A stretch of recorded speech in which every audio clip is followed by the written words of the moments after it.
New revelations about Donald Trump's taxes are the big story ahead of the first presidential debate tomorrow. The New York Times is now reporting the president pays almost no federal income taxes because his businesses lose so much money. Our senior Washington editor, Lindsay Duncombe, is here with more on this. The taxes of the president, Lindsay, have been a political issue going all the way back to when he declared his candidacy for president 4 years ago, and he refuses to release them. So now we have the New York Times report. Is this the September surprise?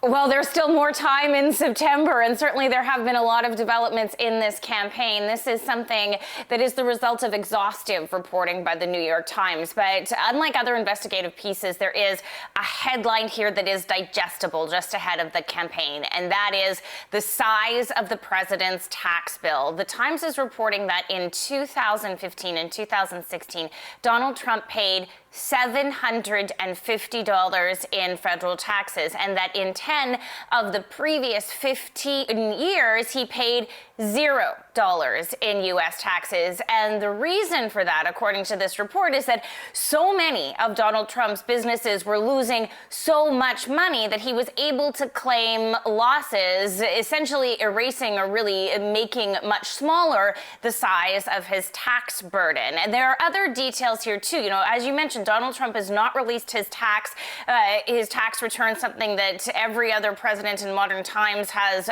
agreed to do. The reason for that is that he says that under audit, the audit details, according to this report, are about a tax refund that Donald Trump received, a huge tax refund, more than $72 million. And that's something that Trump may have to pay back if the dispute with the IRS doesn't go in his favor.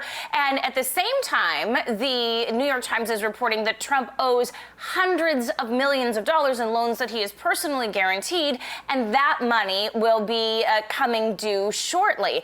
All of this, what it does is it undermines the central arguments about what Donald Trump has presented to the American public, that he is a businessman who makes billions of dollars, who can handle fixing the economy, and this runs contrary to that. Donald Trump's lawyer has disputed in the New York Times in a statement that this is true. He says it's inaccurate, and the president also dismissed the reporting at a news conference at the White House yesterday. Here's what he had to say. Actually, I paid tax, and you'll see that as soon as my tax returns. It's under audit. They've been under audit for a long time. The IRS does not treat me well. You have people in the IRS, they treat me very, very badly, but they're under audit. And when they're not, I would be proud to show it, but that's just fake news.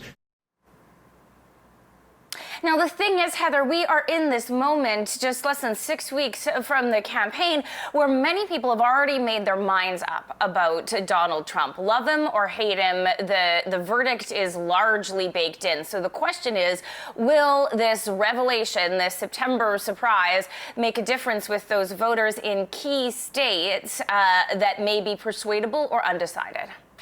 So he is sticking to his usual lines about the tax returns. This is fake news, but the New York Times is promising more revelations.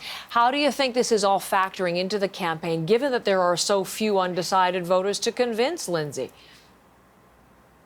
Well, we have to look at how the Democrats are taking this and how they're playing it into the messaging that they were already trying to get out. The Biden campaign has said that this is a fight between Scranton, which is where former Vice President Joe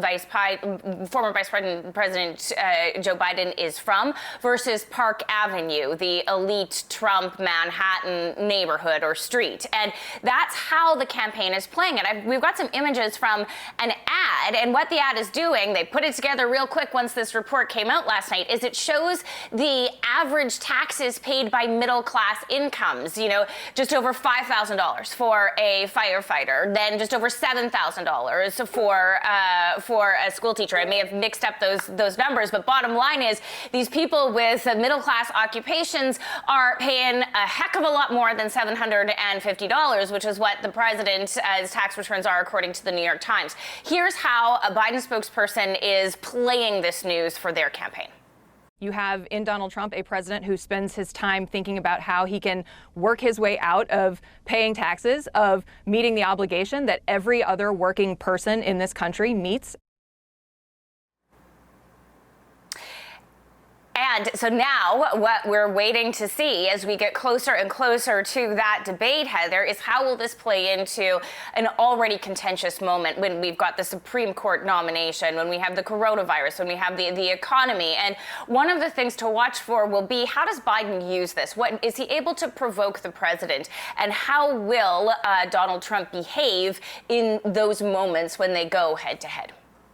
Lindsay, thank you. Fascinating addition to the discussion about the debate and the election, and we'll see how this affects things. Thanks so much, our senior Washington editor, Lindsay Duncombe.